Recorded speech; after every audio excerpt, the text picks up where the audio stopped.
Bienvenidos a este nuevo episodio de Pensemos. Hoy, como verán, hemos cambiado el decorado y vamos a, en este 9 de julio, conmemorar un día más de la independencia. Muchos confunden Revolución de Mayo, independencia, y la verdad que el momento de grito de libertad de los argentinos, donde decidimos tomar verdaderamente nuestro futuro y nuestro destino como nación, empieza un 9 de julio de 1816. Bueno, acá estamos con profesor Agostini, que nos va a contar algunas particularidades de aquel 9 de julio de 1816.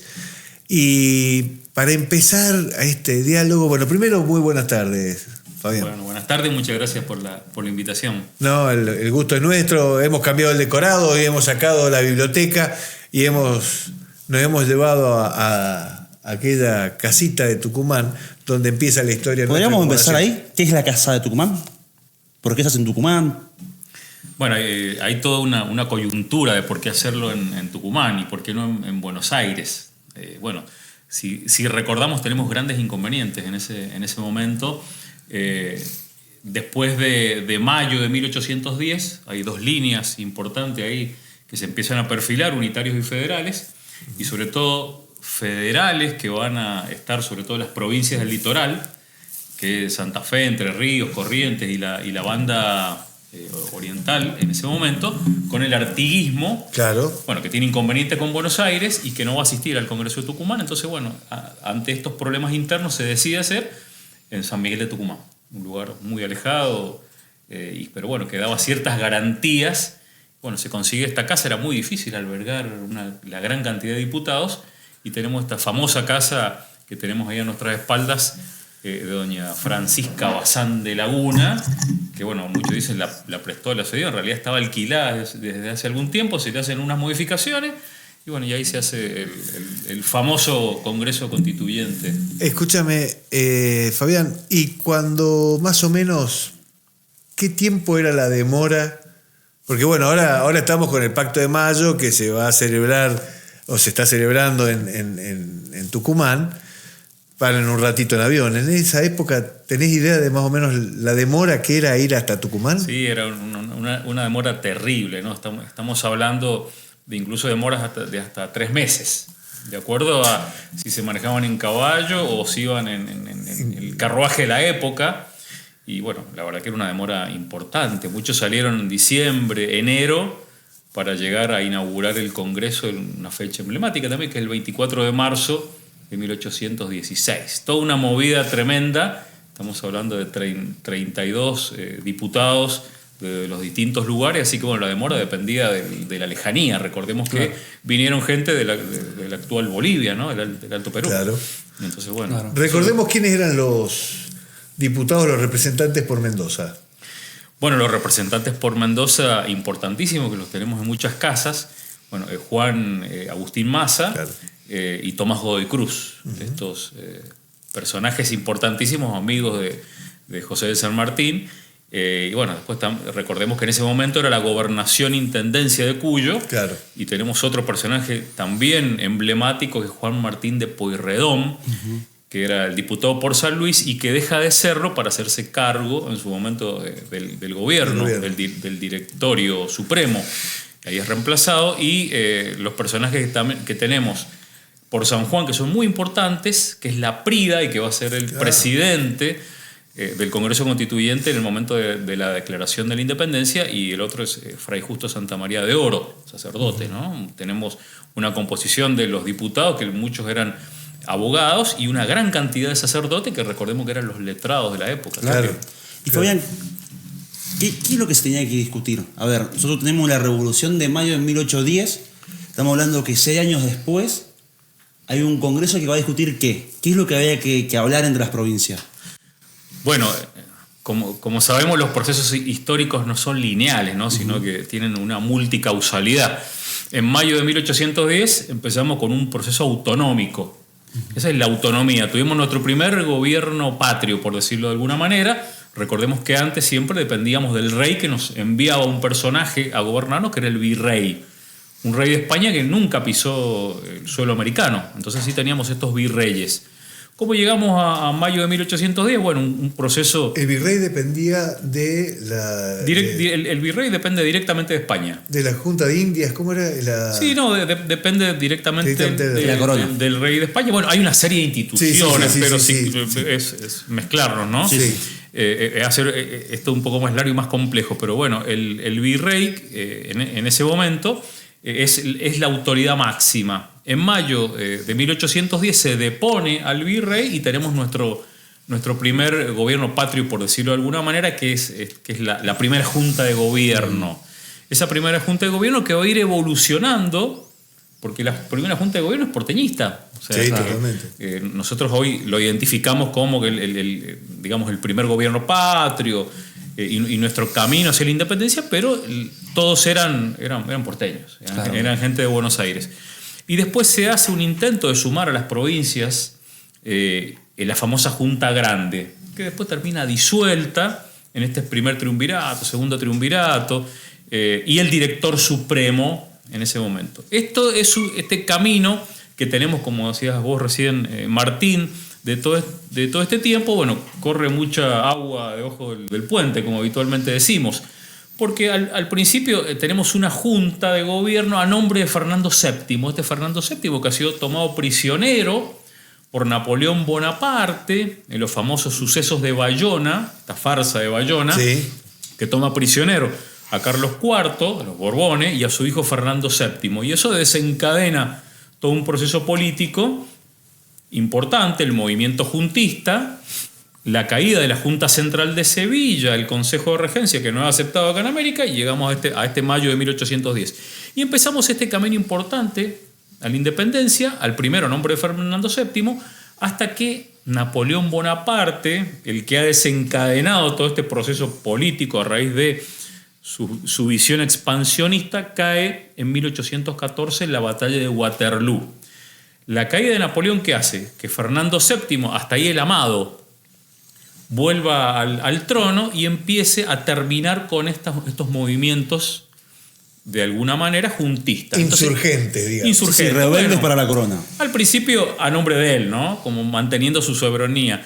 Pero cae México, cae Caracas, cae Chile en 1814 y la única revolución independentista que queda en pie es la del Río de la Plata. Uh-huh. Pero el virreinato del Alto Perú nunca cayó. El virreinato, claro, el virreinato pero en del Perú, revolucionaria no cae. No, es el enclave realista más fuerte que tenemos. Claro. El virreinato del Perú es el enclave más fuerte que tenemos, que tenía el Alto Perú, actual Bolivia. Fabián, entonces, que te interrumpa. Nos juntamos por necesidad de supervivencia. Tenemos el mundo que se está tornando en contra, nuestros intereses ya no van como esta corriente independentista, entonces las provincias deciden juntarse porque no queda otra que sino esperar la caída del gobierno porteño, de la junta porteña.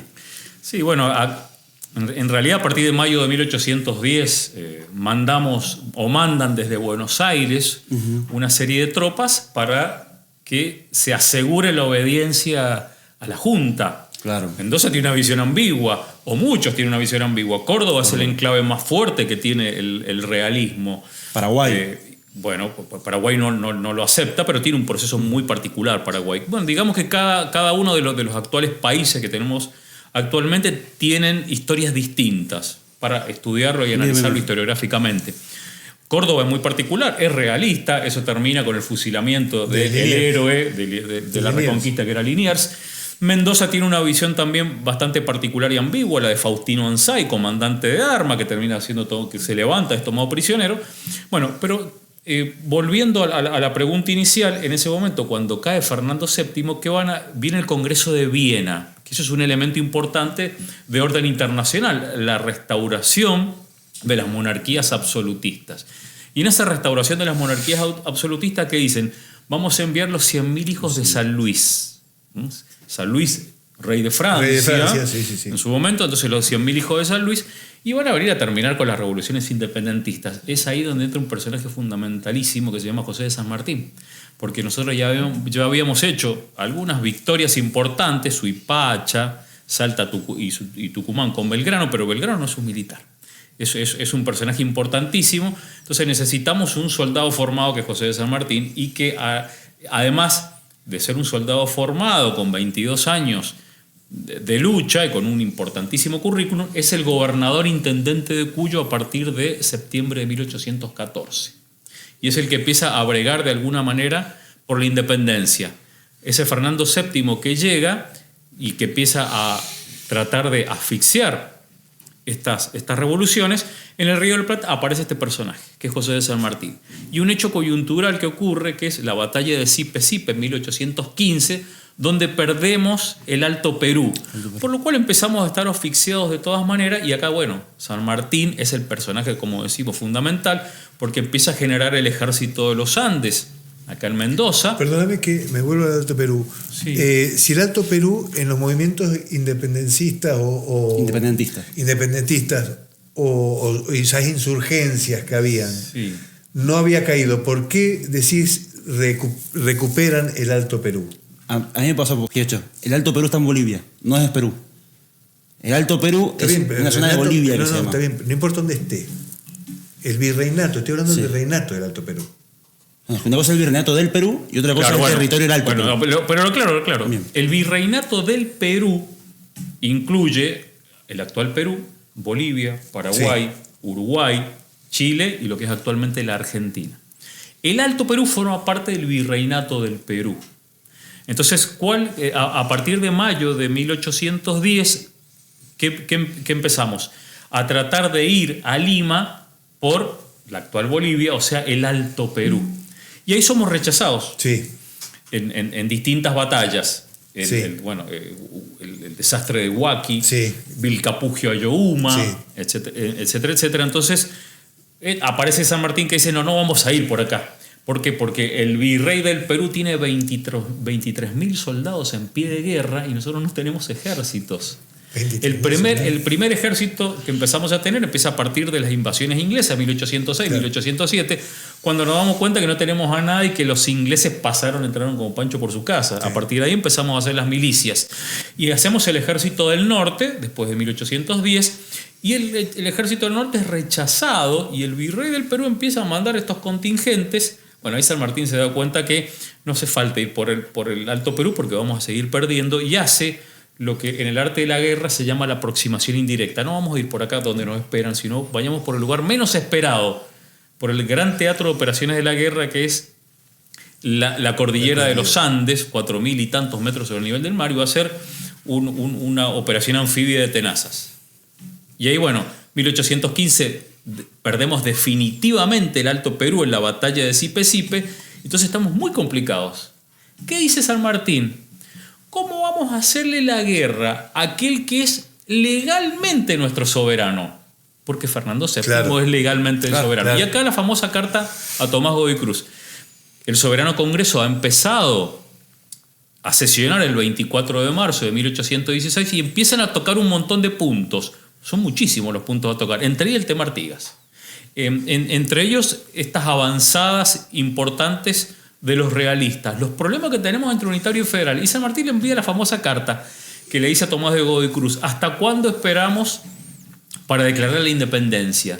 ¿De qué sirve que tengamos cucarda, pabellón, o sea, escudo, bandera, himno, si todavía seguimos a pupilo de Fernandito? O sea, lo que él dice, si nosotros todavía dependemos políticamente, legalmente y jurídicamente de Fernando, lo que somos unos insurrectos.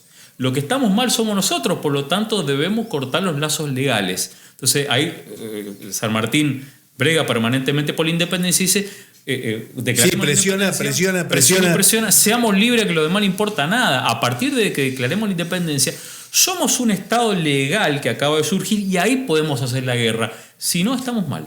Y él lo entiende de esa manera porque de alguna manera está buscando la legalidad para hacer la guerra de un Estado soberano hacia otro. Por eso es que se dice que la bandera de los Andes es la primer bandera libre que nace libre como bandera, porque ya estaba declarada la independencia, mientras que cuando Belgrano lo hace todavía no había sido declarada. Y se la hacen guardar.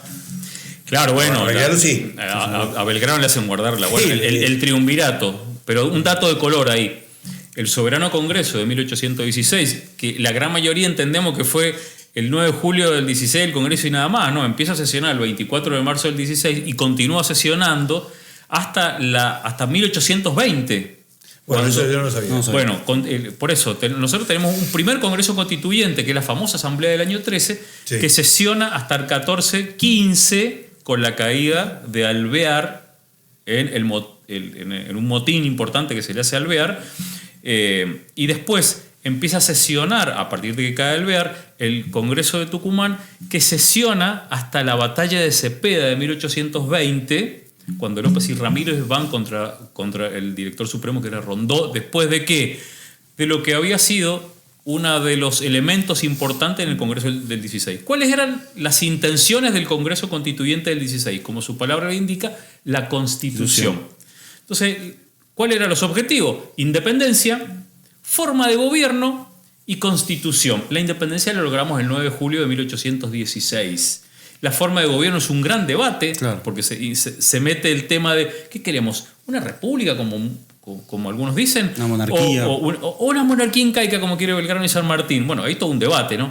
Y el otro tema es la Constitución, que en 1819 se hace una Constitución que es representativa, republicana y consolidada en unidad de régimen. Es unitaria. Por lo tanto, los federales, congraciados con todo el artiguismo, que está en contra, en este caso de Buenos Aires, el que marcha, López y Ramírez, hacia Buenos Aires, hace caer el director supremo y a partir de ahí termina el Congreso de Tucumán, que ha sesionado hasta ese momento, ¿no? O sea que, en definitiva, en el 16 se define qué es la independencia y la forma de gobierno. ¿Cuál se estipula en ese momento? ¿También se define en el Congreso de Tucumán? Claro, se empieza a debatir. Recordemos que el Congreso de Tucumán podría estar mal llamado Congreso de Tucumán. Habría que llamarlo Congreso General Constituyente, porque no fue en Tucumán nada más. Claro. Hasta comienzo del 17 sesionan en Tucumán, pero ¿qué empieza a haber? El problema de que los realistas empiezan a bajar, a avanzar. Entonces Tucumán ya no da las garantías territoriales y empieza a sesionar en el 17 en Buenos Aires. Por lo tanto, no es solamente el Congreso de Tucumán. El 9 de julio de 1816... lo que pasa es que se hace la declaración de independencia, pero no finaliza el Congreso. No. Entonces, es el Congreso. Y tampoco termina en Tucumán. Claro. Bueno, es un dato de color. Vos sabés que me contaban los otros días qué significaba realista, porque se le decía realistas. Porque eran criollos, no eran españoles. Los españoles eran españoles, los realistas eran criollos que estaban a favor de la realeza, digamos, del rey. Por eso eran realistas, pero eran los criollos más que españoles. A mí me dijeron esto fue más una guerra civil que una guerra de independencia. Bueno, tenemos un dato importante ahí, ¿no?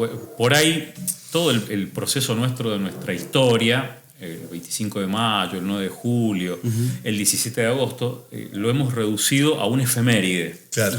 Y al haberlo reducido en una efeméride, al haber eliminado gran parte de la historia argentina y de la historia regional de nuestra currícula escolar, no repensamos estos procesos. Entonces tenemos la imagen estereotipada de la casita de Tucumán, sí, de la casa de doña Francisca Bazán de Laguna, y somos libres e independientes, pero no hemos profundizado más en estos procesos importantes y en estos debates que tienen que ver con... Fue una cuestión realmente donde todos queríamos ser independientes de España. Bueno, es un proceso que demoró un tiempo. Estábamos deseosos de independizarnos de España y algunos y otros no. Hubo durante mucho tiempo personas que seguían queriendo al rey, porque estaban acostumbrados a 3 siglos. Sí. Eran conservadores, digamos, del status quo. Porque tenés una inercia. Entonces, es un realista, digamos. Claro, yo soy un conservador. Como hoy en la política actual, no sé, tenés derechas, izquierdas, peronistas, radicales, no todos piensan igual. Entonces, después la historiografía, donde cada uno lo ve del cristal de su ideología, ha ido tomando, ¿no? Claro. Hemos ido ensalzando procesos, bajando otros. Pero en ese momento sí, tenemos mucha gente que todavía sigue luchando por el rey y estamos hablando de... Había una frase maravillosa de José Antonioni, del profesor Antonioni, que ya nos abandonó en este plano, que decía que que todos los días en este mundo, aún hoy, hay alguien que muere por ser libre y alguien que está dispuesto a matar para que una persona no lo sea. Claro. Y uno dice en el día de hoy, y fíjate lo que está pasando, por ejemplo, en Cuba. O sea, las personas son capaces de largarse al mar y morir en el intento por ser libres que seguir viviendo en la dependencia, en la esclavitud. Y hay otra parte que está dispuesta a matar para que esa gente no sea libre. O sea que esa frase de seamos libres que después no importa nada, tiene un poder tremendo que es hoy, como somos libres, no lo sabemos valorar. Pero hay pueblos que no lo son y que lo valoran. Perdón. Pero son las independencias que nos faltan, ¿no? Claro. En distintos planos. Bueno, cada uno lo verá, digamos, de su perspectiva. Pero bueno, yo creo que el 9 de julio de 1816 es un momento bisagra donde nacemos como Estado. Y bueno, y seguimos luchando por la independencia creo que hasta el día de hoy. Después nosotros tuvimos un proceso muy duro para afirmar estas independencias, entre ellos las guerras de la independencia que tiene que librar San Martín. Entonces esto no termina con la declaratoria de la independencia. Claro. Tuvimos que cruzar la cordillera de los Andes, tuvimos que cruzar alrededor de 7.000 cuyanos, o sea, 4.500, 5.000 soldados.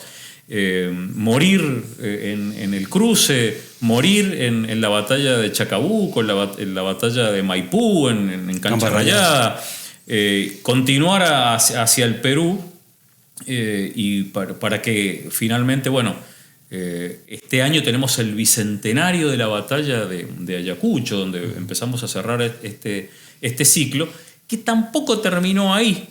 ¿Cuándo es la batalla de Ayacucho?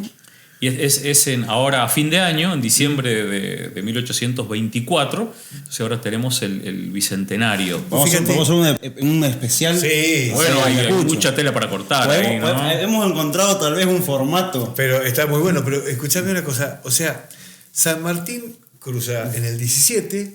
Sí. Llega, independiza, libera Chile.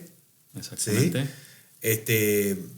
Luego se va por barco, ahí hay unos personajes muy interesantes que eran granaderos y que participan de esto. Zapiola, por ejemplo, un hombre de mar, un hombre que venía de la marina. Se producen una serie de amotinamientos camino a Perú en los barcos por el estado de hacinamiento que había. Es un proceso larguísimo. Por eso ese proceso, por eso te digo, lo que iba ahí era, está también, ¿cómo se llama? Hipólito Bouchard, que también lo enganchan volviendo, el corsario del Plata, que lo enganchan volviendo, le agarran los barcos y le dicen vámonos, y termina muriendo en Perú. Hipólito Bouchard. Bueno, a ver. Pero pará, la pregunta te la termino, porque uno se puede hablar de estos tipos que todo. Eso pasa, con el Fabián es un tema entrevistarlo, porque cada punto que tocas abre una puerta. Claro, o sea, tenés que ir cerrando puertas y los personajes son fantásticos. Entonces, llegan a Perú. Y la batalla de Ayacucho en Perú es en 1824. Bueno, San Martín ya no está. Perfecto. ¿Cuándo vuelve San Martín? San Martín vuelve después de la famosa entrevista de Guayaquil con Bolívar. Sí. Evidentemente Bolívar y yo no cabemos en la América, ¿no? Sí. Entonces él se tiene que volver y bueno, le dejo un poco la gloria. Pero tenemos para... Dejémoslo para otro programa, no seas... No, porque ¿en qué año? Nada más. Ese es en el 23. Yo te voy a hacer la última pregunta. Fíjate vos que empieza todo en el 16. San Martín hace todo el cruce, hace toda esta genialidad y vuelve en el 23. Y todavía en el 24 se sigue luchando por la independencia para garantizarnos que el Alto Perú no pierda el poderío que era enorme para que podamos fortalecer la independencia. Te voy a hacer la última pregunta porque creo que hemos descubierto un formato para ir tocando las fechas patrias. Sí. Respecto al 9 de julio, ¿qué consecuencias trajo esa declaración de independencia? Ya hablamos sobre San Martín, que le da la autoridad legal para cruzar, pero como pueblo, ¿y qué consecuencias crees que tiene hoy en día el 9 de julio en la población? ¿Se está revalorizando con este nuevo gobierno? ¿Se había perdido el sentimiento? Esto es opinión totalmente subjetiva tuya, que por supuesto si querés la respondes. Bueno, es una pregunta compleja, ¿no? Pero el 9 de julio siempre estuvo de alguna manera presente en el pueblo argentino. Y yo creo que tanto de derechas como de izquierdas, es un proceso que siempre es revalorizado. El punto es hasta dónde uno lo profundiza o no y qué entiende uno que es la independencia o no. Ese 9 de julio nacemos como nación, pero los argentinos hasta el día de hoy hemos estado enfrentados en un proceso que ha sido unitarios y federales, derechas, izquierdas, radicales y peronistas, liberales en su momento, conservadores por otro lado, River y Boca.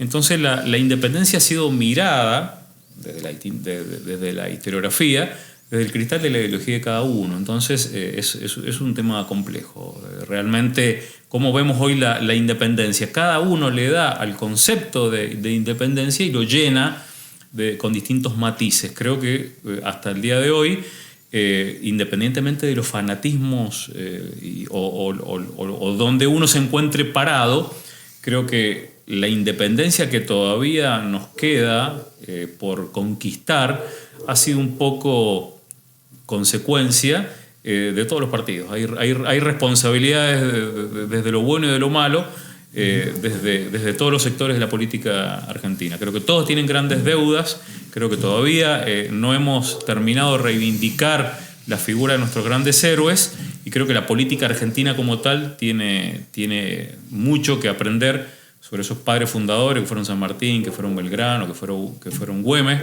que nos demostraron en su momento que la política que ellos hacían era de renuncia, era una de renunciamientos. Podemos hablar en algún momento de los grandes renunciamientos de San Martín, de Belgrano y de estos héroes, y que creo que la política actual no lo hace, ¿no? Y después podemos analizar matices distintos, pero eso es un problema político. ¿La próxima fecha patria? Dijimos Ayacucho. No, la próxima fecha patria que tenemos en Argentina en el calendario.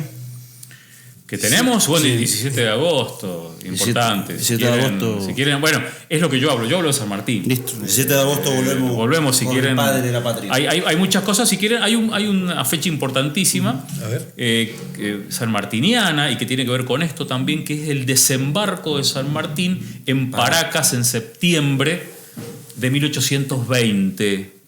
¿Estuviste ahí? Estuve hace poco. ¿Con San Martín? Hemos traído tierra de Paracas, arena de la playa de Paracas.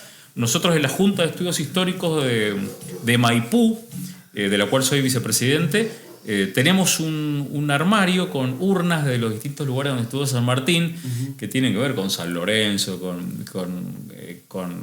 en Mendoza, con el campo histórico, con Salta, con Yatasto, con Chacabuco, con Maipú. Bueno, nos faltaba la de Paracas y la de Huaura, así que bueno, la tenemos. Podemos hablar también de esa fecha histórica importante que tenemos, ¿no es cierto? Así que bueno, a disposición.